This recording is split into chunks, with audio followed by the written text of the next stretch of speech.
Good morning, Ram Nation. We are back with another edition of DNVR Rams Live. As always, I am your host, Justin Michael. I hope everybody got a decent amount of rest. Obviously, a really long day yesterday. Sit around and wait for what was one of the bigger league games CSU had an opportunity to play in the last 10 to 20 years. And the Rams, unfortunately, came up short. They fell 28 to 22 out in Fresno. That final score makes it seem like the game was closer than it truly was. Really disheartening, really big letdown performance from CSU with the lights bright, an opportunity to make a statement. There had been a lot of people fairly pointing out that the Rams had benefited from a pretty advantageous schedule. They had a chance there to go out on the road and show that this team truly was deserving of an opportunity to contend for a conference championship. Not technically out the window just yet, but likely CSU's Mountain West title hopes died last night in Fresno. They'll have to beat Utah State next week and also need UNLV to fall to Nevada, which I just don't see happening. Anything is possible in this crazy game, but very unlikely at this stage of the year. I'm going to give some takeaways from this loss, talk about what went wrong, talk about the offense, talk about the defense, what this means in the grand scheme of things. I'm also going to try and compartmentalize here because I think, like a lot of CSU supporters, there's a lot of emotion this morning, and a lot of it stems from this inevitable feeling of Ram life. It just seems like death, taxes, and CSU coming up short when there's something big on the line are the only inevitables in life at this point. And I just want to be fair to this team because it's not their fault that CSU has 25 years of baggage. They're not responsible for any of the letdowns in the past.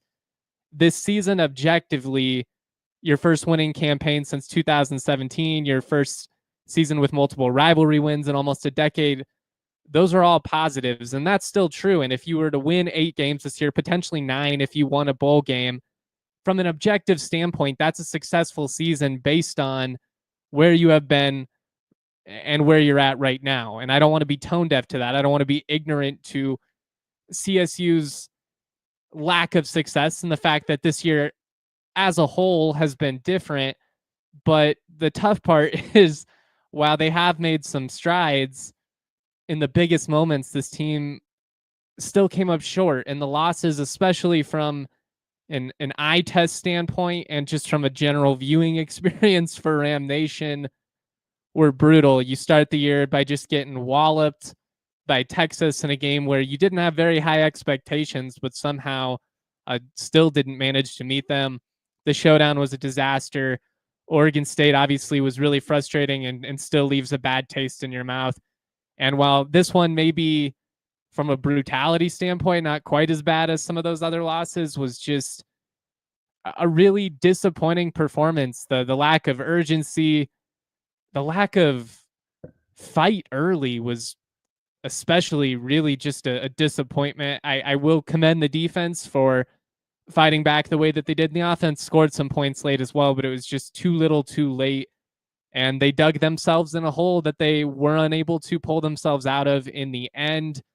Just far too many mistakes, really in every element. I didn't feel like special teams played well. The defense ended the game strongly, but they were awful early, had a couple of really inexcusable lapses in coverage that resulted in touchdowns. They got gashed on the ground by an offense that came in with like 22 rushing yards in the last 2 weeks combined, just killed them there. Offensively, it was a struggle basically all night. They didn't run the ball with the same effectiveness. You had the nice opening drive. And again, you did put some points on the board late in garbage time. But the rushing game was just not there. I understand that injuries did play a factor. They were limited in the backfield, and you could feel it. Not having Avery Morrow, who's been dinged up with a MCL issue these past couple of weeks. He tried to give it a go, had 2 carries that first drive, didn't see him for the rest of the night. I know that was confusing because the TV broadcast said that he was not injured. That was a miscommunication. If you read Kevin Lytle's piece, and I always recommend that you do, he does such a great job covering the team. He was out on the road. He gave some clarity on the Jalen Dupree situation, who apparently suffered a back injury earlier this week and is not expected to play again this season. I deleted a tweet from the Rams count because I didn't want it to get misconstrued. I was just trying to point out that he had played in 4 games, might be a redshirt situation, but it sounds like it is in fact an injury. That's a big loss for CSU, especially if Avery Morrow is not able to round out this season with a solid couple of performances here down the stretch. They've really leaned on him, obviously, and as dynamic as Justin Marshall is, as explosive as he is out of the backfield, he's just not a 20-plus carry per game type running back at this point. You can see as the game goes on, he kind of wears down as he takes hits. He's not the biggest guy in the world. I'm not trying to diss him or anything like that. He was in a tough spot and he ran hard. They just needed more depth there in the backfield, particularly with the struggles they were having in the passing offense. And it looked as bad as it's looked all season from every level. The passing offense was just poor. Braden Fowler-Nicolosi certainly struggled in this game. He missed some open throws early. Never once looked like he was comfortable or in a rhythm. Constantly was throwing off of his back foot. In his defense, pass protection was a mess. The offensive line did not play well. CSU got their asses kicked in the trenches, really on both sides of the ball.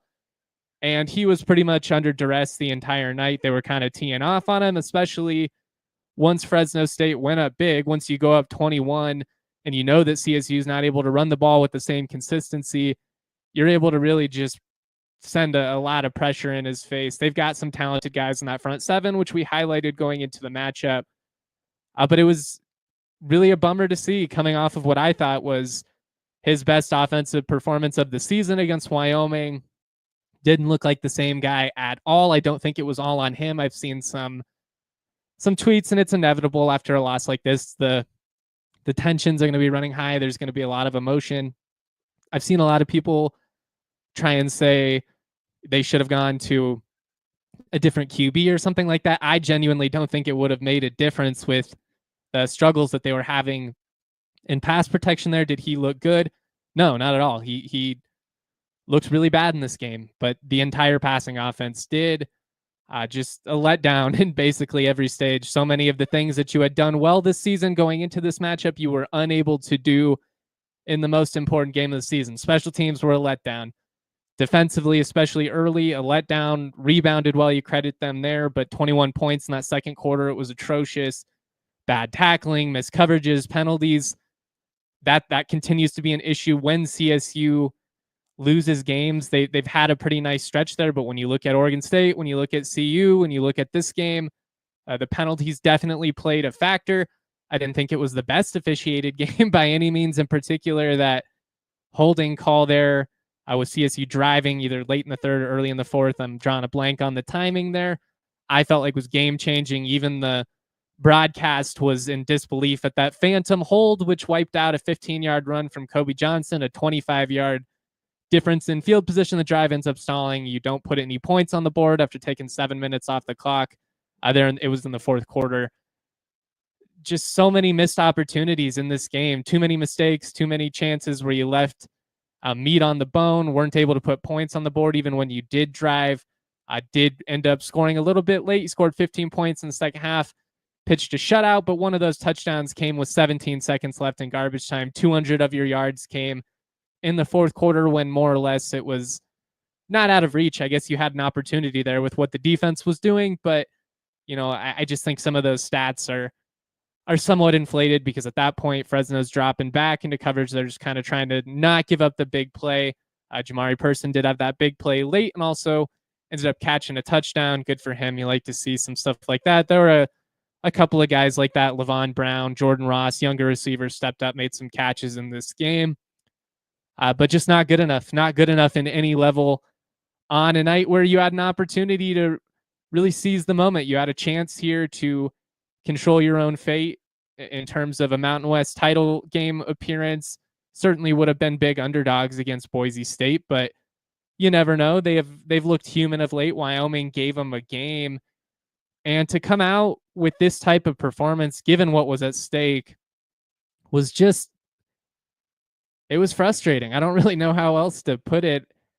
I've been a big supporter of this staff, of what they've been building. I have argued with the people who have tried to poke holes in, the success based on the schedule. And then for them to have this type of performance, it gives fuel to everybody's cynical fire. And it's hard for me to tell anybody they're wrong for being skeptical of the future, for, not wanting to buy into what's been happening this season. They genuinely got bullied.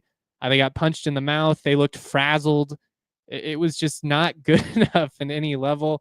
And there was so much of it that for a team with this much experience just left you scratching your head, especially at this stage of the season, to still have the pre-snap procedural issues and the struggles of getting the play in.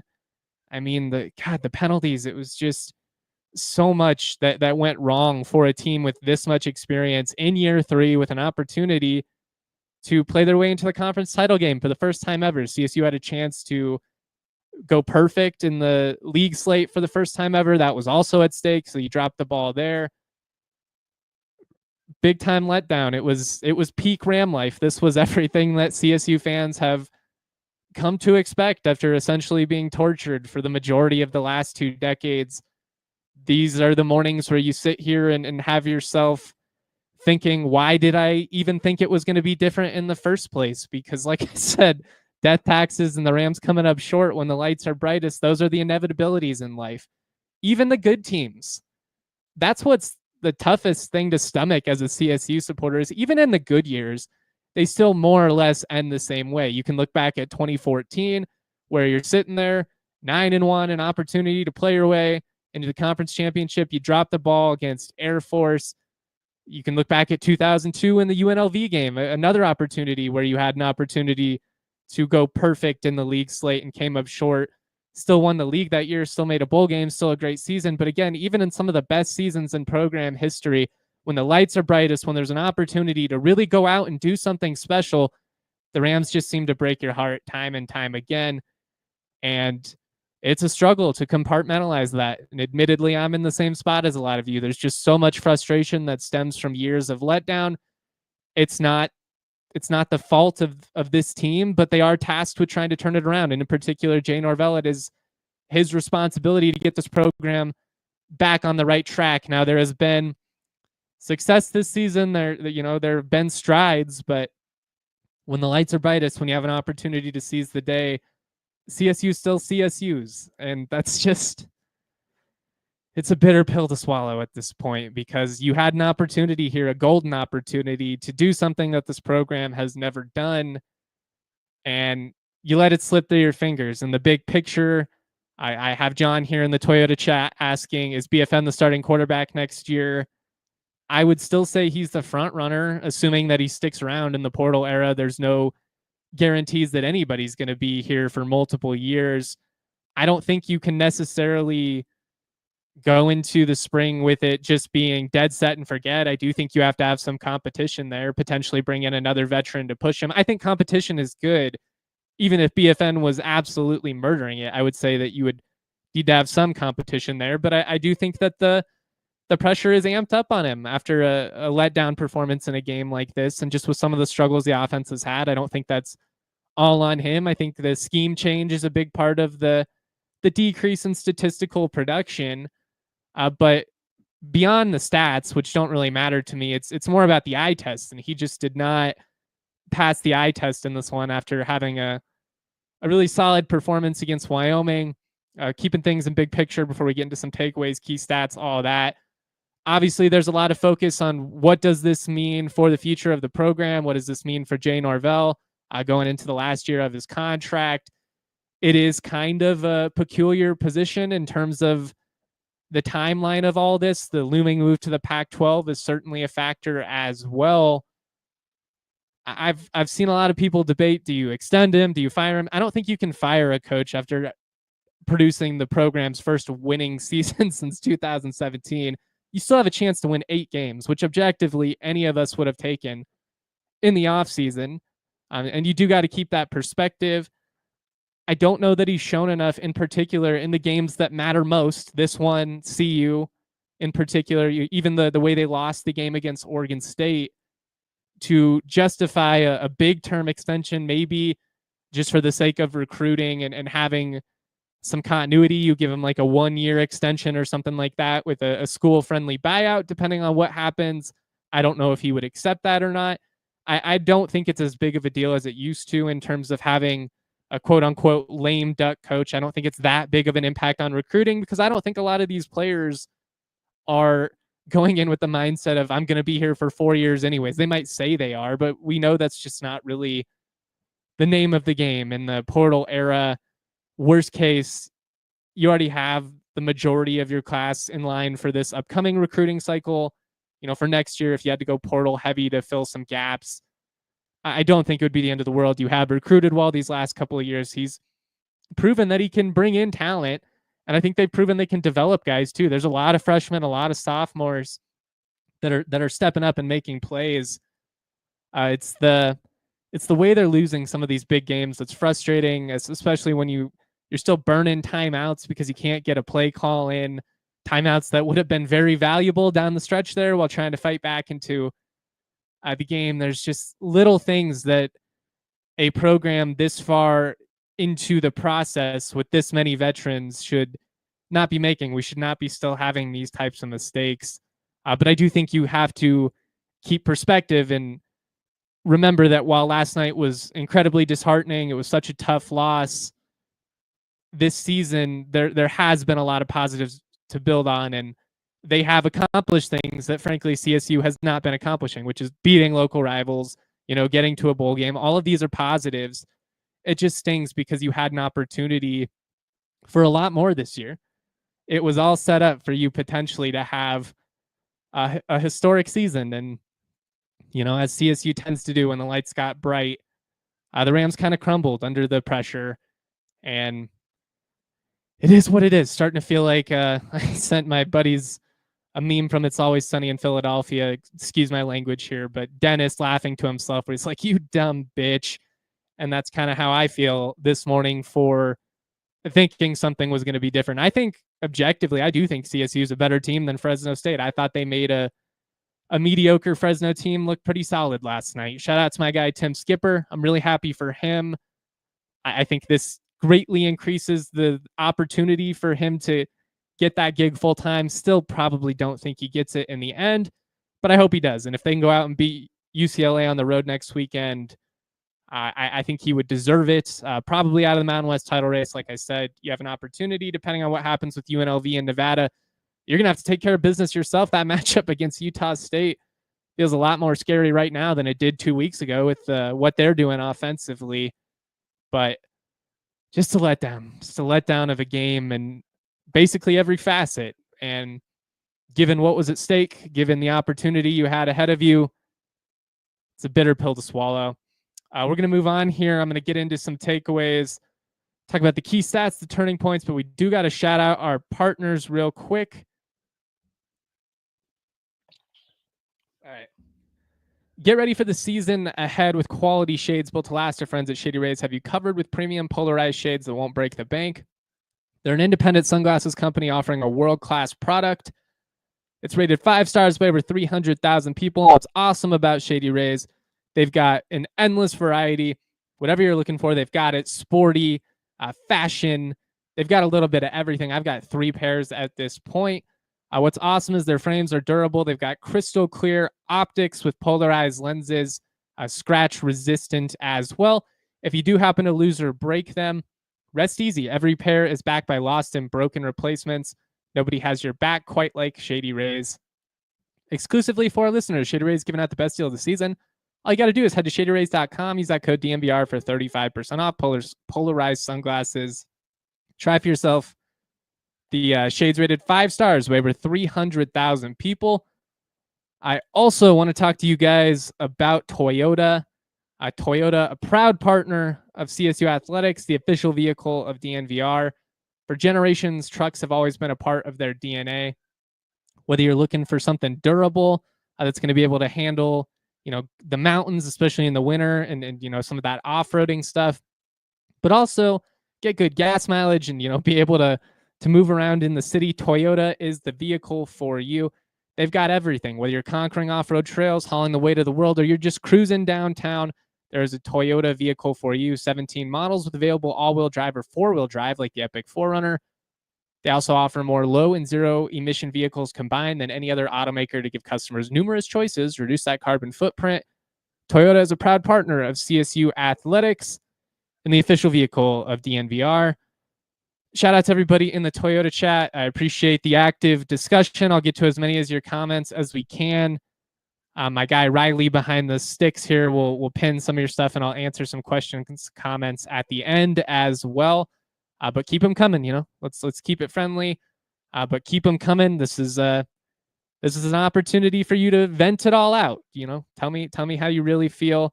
I understand that it's been years of letdown because I've been right there with you. Somebody just said Jay needs an offensive coordinator so bad.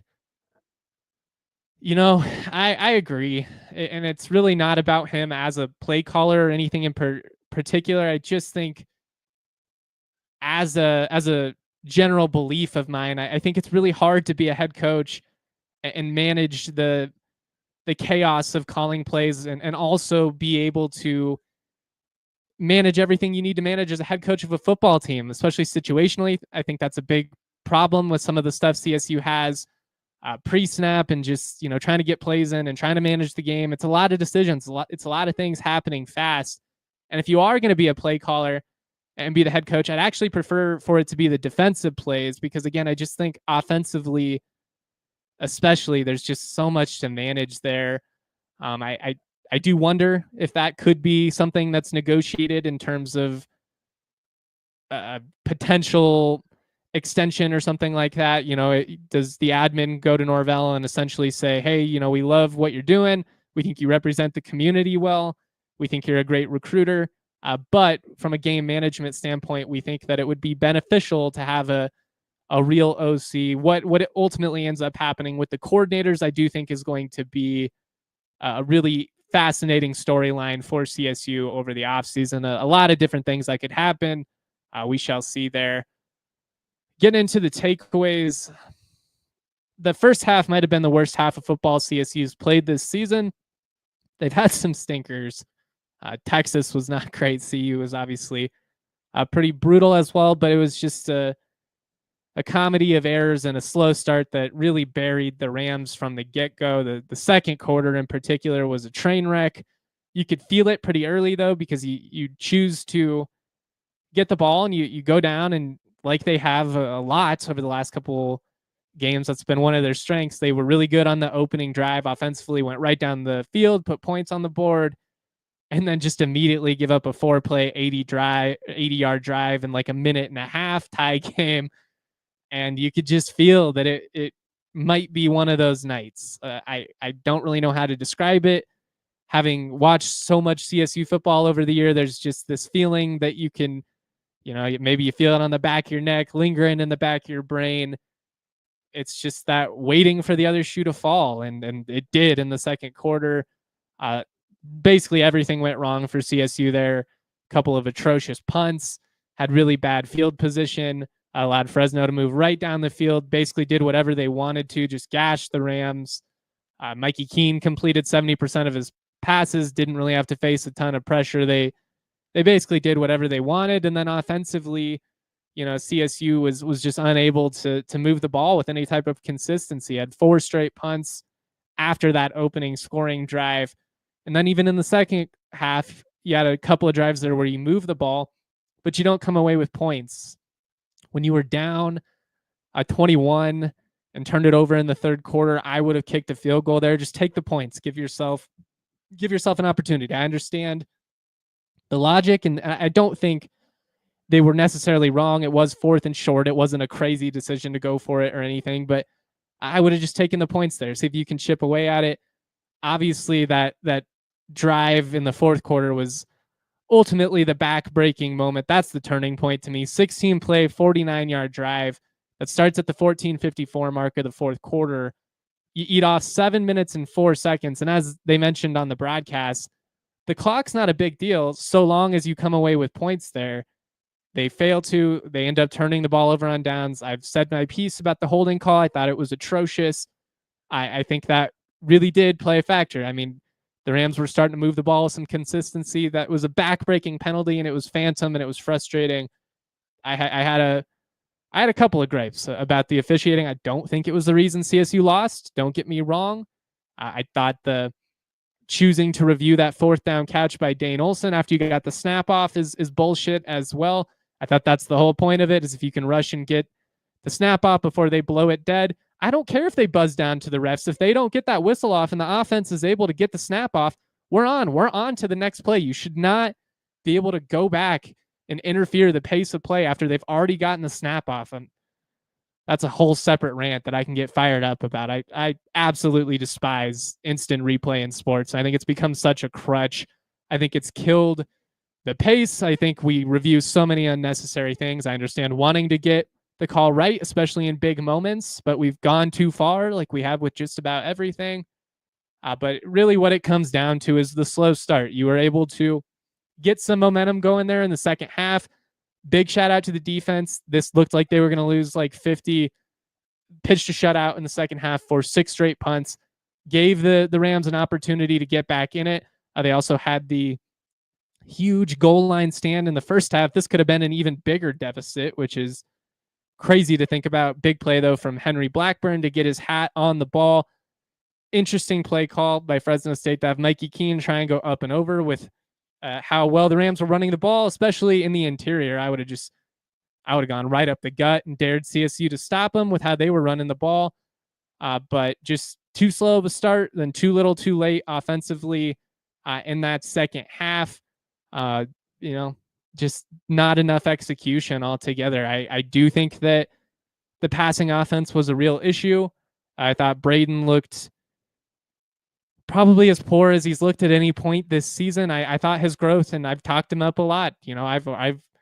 My analysis of him is probably not in line with how a lot of CSU fans felt, because I do think there's been legitimate growth, and I think he had done a pretty good job of managing games up to this point. I thought he looked a lot more comfortable in the pocket against Wyoming, and I felt like we were starting to see some growth in the vertical passing game, but just basically no success there in the passing offense outside of some stuff in the short game. They did get some screens going and had some success there late in the game. I think part of that has to do with what the defense was throwing at you. They're just kind of dropping back into coverage and daring you to take anything underneath. So long as they don't get burned over the top, they'll live with it. They looked really limited, especially once Mora went down and they weren't able to run the ball with any type of consistency. You saw the cracks, and it's why I think a lot of people have wanted the offense to be a little bit more balanced at times, and I think that's a fair argument. I also think you can see with how things went, and granted, how the matchup was going was a factor. You're down 21 points. Like, I'm not trying to be dismissive of that, but I do think you see when you have to drop back and throw 30 plus times tonight, it doesn't necessarily benefit the Rams. That's not how they're built to play this year. They don't have the same talent at receiver that they had a year ago, or tight end especially. It's not a recipe for success for them. They need to be able to run the ball. They need to be able to dictate things in the trenches. And when they don't, when it's very clear that they are going to be dropping back and passing the ball, this team has some chinks in the armor when it comes to the pass protection scenarios. So it was just a disappointing performance altogether.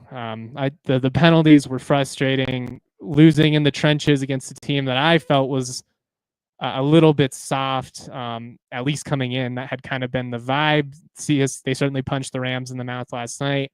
You lose in the run game. I mean, that was a major factor. Only 120 rush yards. Fresno had 162 on the ground. A lot of that in the first half, but still.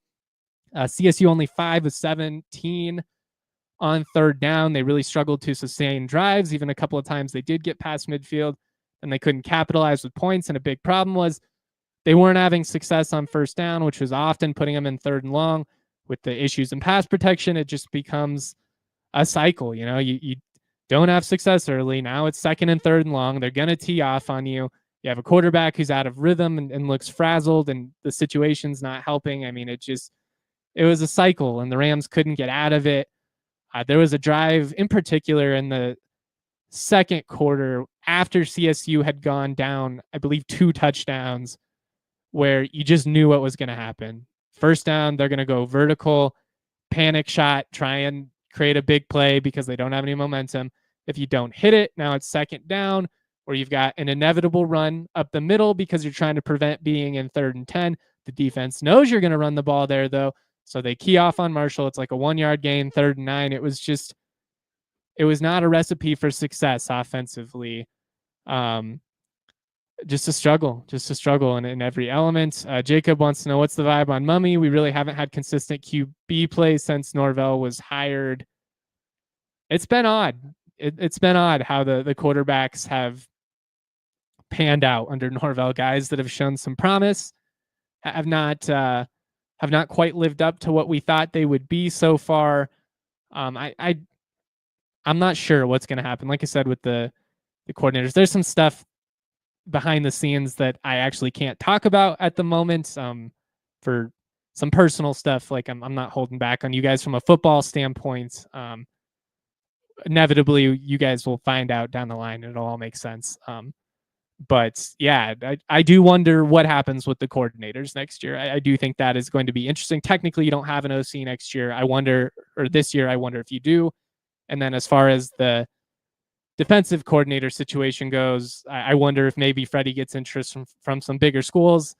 Ultimately, I would be surprised if he is back. I don't think he has the best relationship with Norvell at this point. I think there's been some tension there that goes back to last season and the defense feeling frustrated with the offense. And now the offense this year has felt it's been a not so great relationship.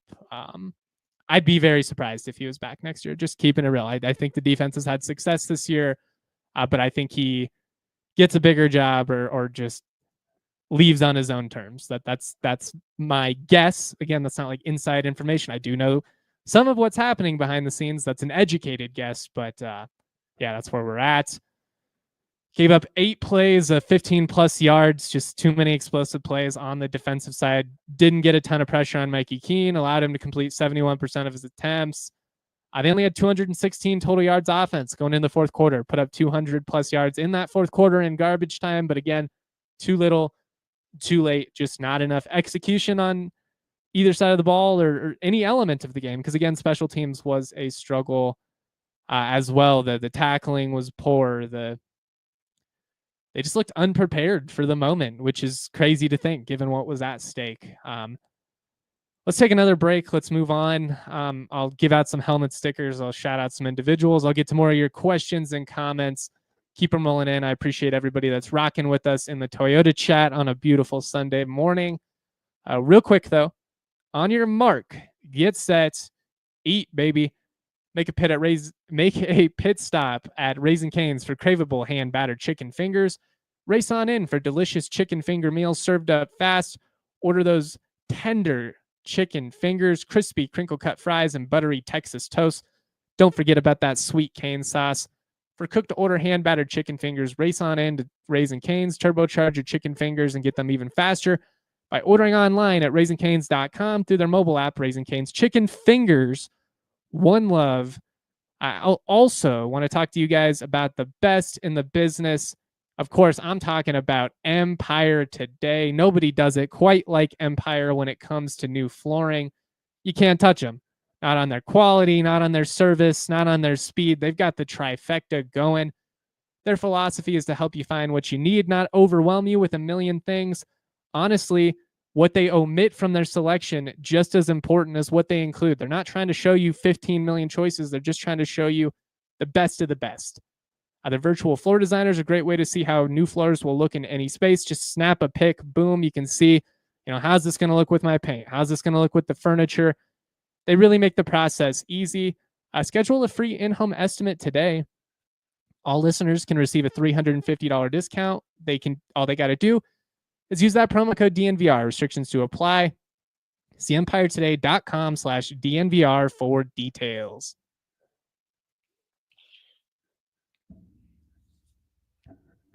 All right. Henry says both Millen and BFN mechanically very bad. Footwork and throwing motion is not it. I've mentioned some of the mechanical stuff with BFN before, especially when it comes to footwork. He throws off his back foot a lot, needs to step up and drive through some of these throws. In his defense last night, I do think the pass rush was a big factor. There's a reason he's backpedaling as he gets the ball, and that's because they're in the backfield already. And I think to discount that would not be fair to him. But there are times when he has a clean pocket where he doesn't step up and take advantage of it, and he misses some throws as a result. And it's been something that I've criticized for a couple of years now. There are also times where he makes these incredible throws that I think very few CSU QBs in history have been able to make. And I think that's the frustrating thing with the offense as a whole is you see the talent, you see the flashes. They're just so volatile, and they have been for a couple of years now. It feels like they're either firing on all cylinders or it's just completely erratic, and there's not a lot of in between. They've found a little bit of consistency on the ground here, but even in some key spots, like I mentioned, these past couple of weeks, they've still struggled to run the ball in some of those key spots. They were better in third and short, went 3 of 4 on third and 4 or less yards this game, which was better. That was a step in the right direction. The problem is they were far more frequently in third and 8.5 plus, and I believe they were only 1 of 9 on third and 9 plus. So just putting themselves in bad spots altogether. You dug yourself a big hole when it comes to the score, but even just from a getting in rhythm and sustaining drive standpoint, we're consistently digging themselves in holes that they were then struggling to get out of. Penalties were a factor, failure to execute, and pass pro was an issue. The injuries in the backfield were a factor as well. It was just not a banner night for the offense in any way. I'll give a player of the game. Why not? I've done it every game this year, so we'll keep it going. I'll give it to Henry Blackburn. I think you could give it to Jamari Person on the offensive side too. I had kind of a breakout game, but Blackburn 4 tackles, a massive force fumble. Shout out to Big Hank, one of my favorite CSU players. Heartbroken for guys like him, for players like Henry Blackburn and Jack Howell. It was why I wanted to see this team accomplish something truly unique, because those guys have been through the ringer in their career. And I would have been really happy to see those dudes get that moment. But Ram life is going to Ram life. Some helmet stickers, we're not going to do a ton. Justin Marshall scored a touchdown, ran hard, gave the ground game an opportunity, needed more depth there, needed that 1-2 punch to bounce off, which is something that Norvell told Kevin Lytle last night. I just think he is so much more effective when you're able to have somebody to balance the ground game with, and the injuries are starting to add up between Avery Morrow and Keegan Hollis and some of these guys. They've lost some key pieces in the backfield. Obviously, Torrey Horton not being out there was certainly felt. I'll give a helmet sticker to Jamari Person. He scored a touchdown, also had 9 catches, which led the team 112 yards. A lot of those came late. If there is a silver lining, it's that a lot of different guys were able to get in the mix in this one. Jamari Person, Levon Brown had his first couple of catches. He's quick. He's a guy I'd like to see them get the ball to in the open field. Maybe can't run a complete route tree. Maybe isn't the best blocker in the world yet, but can you get the ball in his hands on some of these quick screens, on crossers underneath? Find ways to take advantage of the talent you do have. You don't have Torrey Horton anymore. You don't have Lewis Brown or Justice Ross Simmons, and their loss has been felt more than I would have anticipated, just being real. I thought some of the transfers that they brought in would have been able to help kind of make up for some of that production. It just has not been the case. Injuries have played a factor there as well, but it just has not been the case for whatever reason. You need some of these young guys. You need Levon Brown. You need Jamari Person. You need Jordan Ross. You need these young guys to step up and make plays.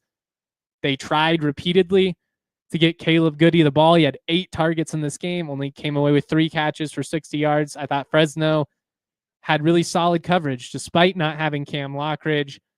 But when you're up 21 and you know the offense is going to be one-dimensional, kind of really helps you as a defense because you can pin back there and just anticipate them, looking to throw the football.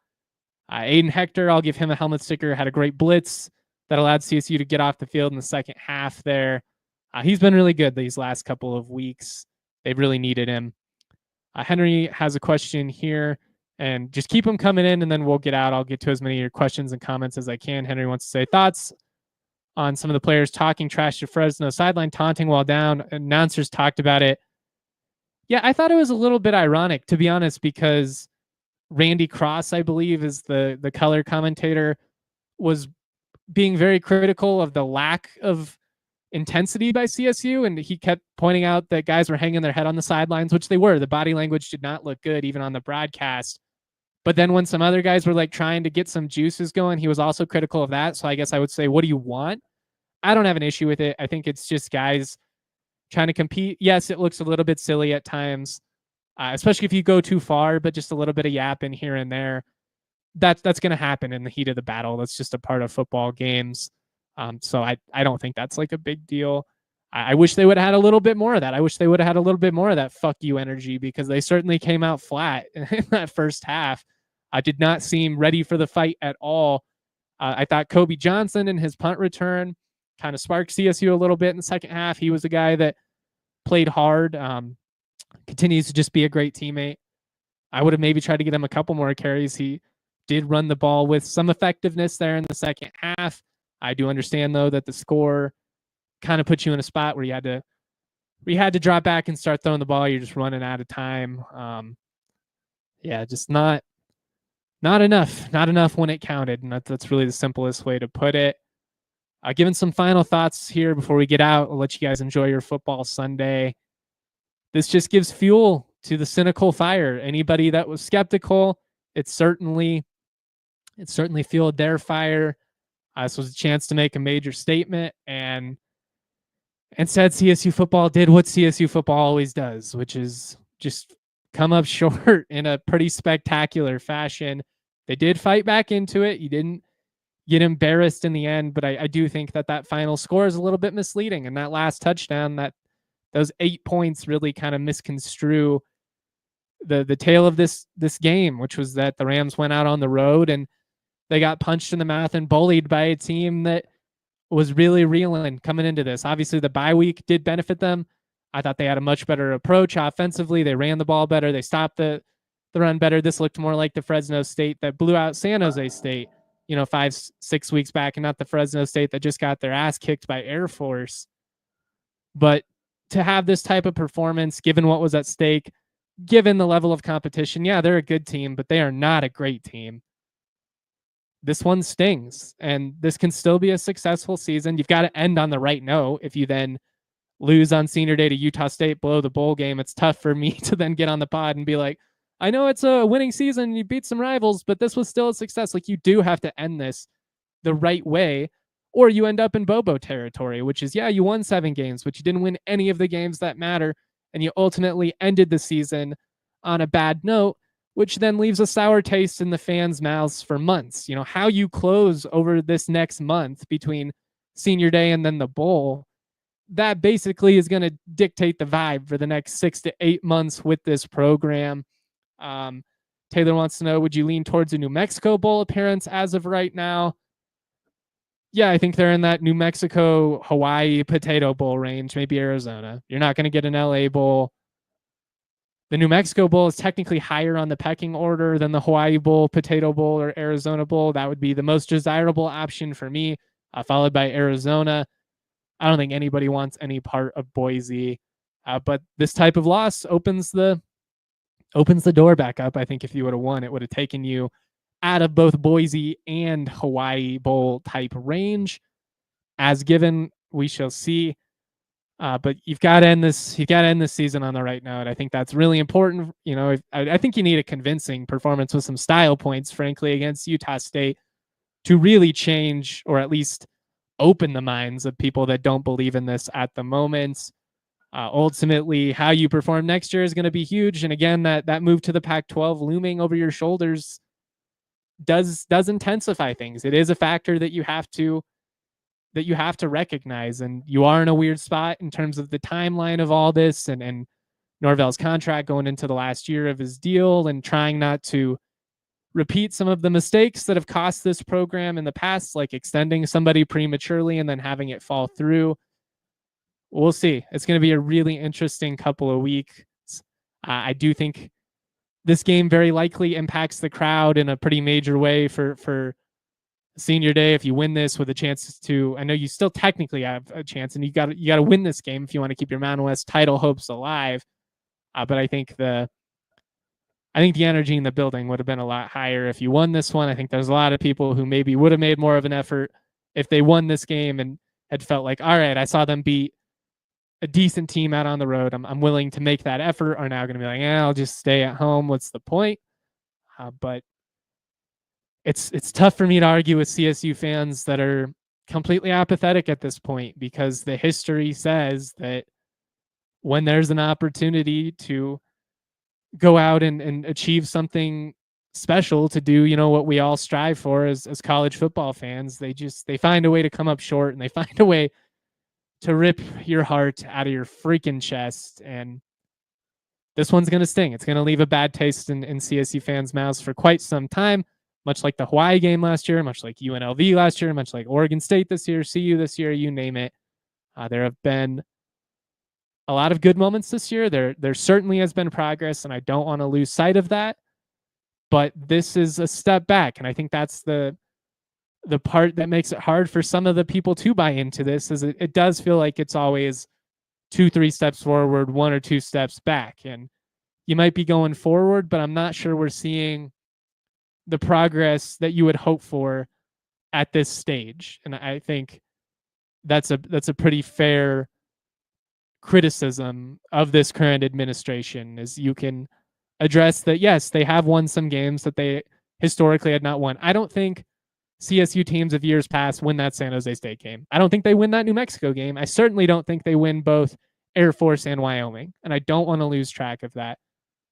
But it's hard for me to sit here with a smile after you have this type of letdown performance, especially after you've already had a couple of them. If this was an isolated incident, if you didn't completely lay an egg against CU, if you didn't drop the ball against Oregon State the way that you did, Texas I'm willing to write off because they're just kind of in their own category.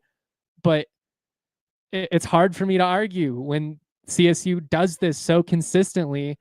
When the lights get brightest, when they're in these moments, they come up short. And I don't know, man. It's multiple stabs, it's multiple players, it's multiple eras. This has been the case since I was 7 years old. I'm almost 30. So I don't know. Something's got to change at some point. Maybe we need to have an exorcism. I don't know. Do we need to have a bonfire, make a sacrifice to the football gods? Whatever we got to do, I'm down. I guess it wasn't my shaggy hair, and then I think I can get a haircut now, which maybe that's a silver lining after the losing streak coming to an end. That's all I've got. I don't want to get too repetitive here and just ramble the same things at you over and over for another 10 minutes. So much love to everybody in Ram Nation. I like that they play Friday because chance to get this bad taste out of your mouth a little bit sooner. But man, this one stings. Got to find a way to get the vibes back on track, switch the juju up. Maybe it is switching to pumpkin and alfalfa all the time, as Taylor says in the Toyota chat. I don't know. Last night left me at a loss for words, but I do know it sucked after sitting around all day for that late start game and then a 4-hour game on top of that to go to bed at like 2 a.m, sitting there thinking woulda, coulda, shoulda once again. Got to beat Utah State. Shout out to Dolph in the Toyota chat, CSU legend. Much love, my guy. I appreciate you guys so much. Enjoy your Sunday. Always proud to be y'all. Happy Thanksgiving. Peace. All city like the mayor.